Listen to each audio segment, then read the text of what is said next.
Aujourd'hui, c'est pas de la pub pour ces barres de céréales, mais je les aime beaucoup. Et je me suis dit, vu la liste d'ingrédients, j'imagine que ça va pas être trop compliqué à refaire. Donc, pourquoi pas essayer de tenter éventuellement de refaire des barres de céréales et pas forcément sous la forme de barres. Mais ce sera déjà bien si on arrive à avoir quelque chose de similaire, sachant que la structure est quand même assez particulière, à la fois fragile mais à la fois avec de la tenue. Donc voilà, ça se tente comme ça. Là, ce sont les, je pense, les plus classiques, avoine et miel. Et c'est assez cassant. On voit principalement de l'avoine, mais c'est pas juste des flocons d'avoine qui ont été mis. Il y a une poudre très fine, je pense que c'est de l'avoine qui a été mixée.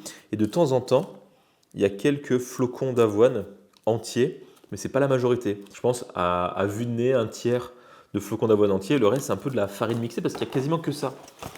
Donc si on regarde les ingrédients, avoine complète, 60%. Sucre, on pourra soit ne pas en mettre beaucoup, soit changer par éventuellement du miel pour en mettre plus.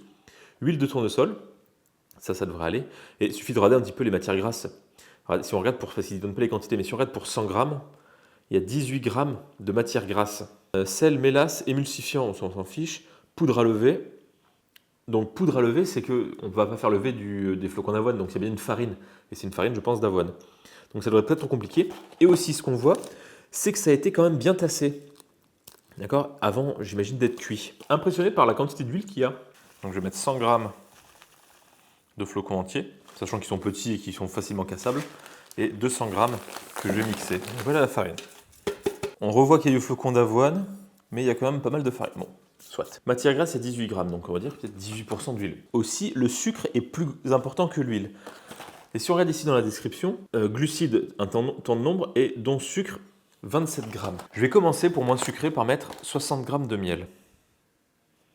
Finalement, 80 grammes de miel. Donc si on regarde le sel, 0,85 grammes, donc 1% de sel, même pas. Donc là, je vais mettre 2-3 grammes de sel. Le bicarbonate, je vais le remplacer par de la levure chimique. Petite touche personnelle, un petit peu d'arôme de fleur d'oranger. Ça me paraît un peu sec quand même comme mélange. Et donc là, j'ai vraiment mis beaucoup plus de miel. Normalement, ils mettent du sucre à la place. Ça s'agglomère pas complètement. Je vais rajouter un petit peu d'huile. Peut-être que je vais rajouter un petit peu d'eau pour essayer de... Ah, ça colle presque là. Et donc là, pour les façonner, moi, je vais un petit peu tricher parce que j'ai encore ça. Je ne vais pas les jeter. Hein. Des emporte-pièces à mooncake, les gâteaux chinois du Nouvel An, je crois. Ça peut être bien. On presse, on y met un peu de force et ça peut être sympa. Donc, sinon, je pense qu'il y a moyen de le faire comme un petit peu comme on pourrait faire une brique. Je pense qu'il faudrait savoir un rectangle creux, un patron à briques. On met le truc et on passe au rouleau dessus. Débrouillez-vous.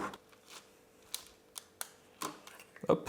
Ça fait quelques temps que je me dis, j'ai cet accessoire et qu'est-ce que je pourrais en faire? Ça fait quelques semaines que j'avais l'idée de faire des barres de céréales comme celle-ci. Et donc là, c'est l'occasion de faire les deux d'un coup. En tout cas, visuellement, avant cuisson, ça se ressemble pas mal. Juste, moi j'ai mis de la levure chimique alors que dans les ingrédients, il y a du bicarbonate. On aurait pu mettre juste du bicarbonate parce que le miel étant acide, le bicarbonate aurait réagi et c'est peut-être ça qui donne la couleur un peu plus foncée et je pense rustique au biscuit. Pour avoir testé, et j'aurais pu y réfléchir avant, le bicarbonate dans les biscuits rend la pâte un peu plus marron. Je les mets au four, 170 degrés, chaleur tournante, pas trop chaud, je vois s'il y a une coloration ou pas. S'il n'y a pas de coloration, au pire, c'est pas grave. Mais il y a moyen que ça tienne. Voilà. Et nous voici. Ça a une bonne tête, en tout cas ça tient. Et j'ai envie de dire, c'est pas parce que je les ai fait, mais à peu près de la même tête que les autres. Là, il me reste un bout de barre. Et si on regarde en dessous, c'est quand même assez similaire. Celle-là d'être un peu plus brillante, on dirait qu'il y a des morceaux de sucre. C'est ce que je vois maintenant.